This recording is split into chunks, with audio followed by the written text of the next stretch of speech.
বাবা আমাকে বাঁচান বাবা, বাবা আমাকে বাঁচান।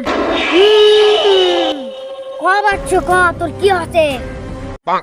বাবা আমার পেছনে পুলিশ ধরছে, বাবা আমাকে ধাবড়াচ্ছে, আপনি বাঁচান বাবা বাঁচান। কে পুলিশ ধরবে কে? তুই কি করিস?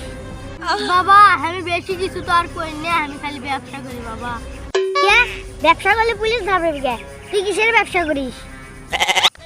বাবা গাঞ্জার ব্যবসা করি। ও তাহলে তুই সেই গান্ধার ব্যবসায়ী। ধরার জন্য আমি সন্ন্যাসী সাজাবি। তোর শালা হাত ধর, চল। ওই গান্ধার গোষ্ঠী মাইরা দিছে।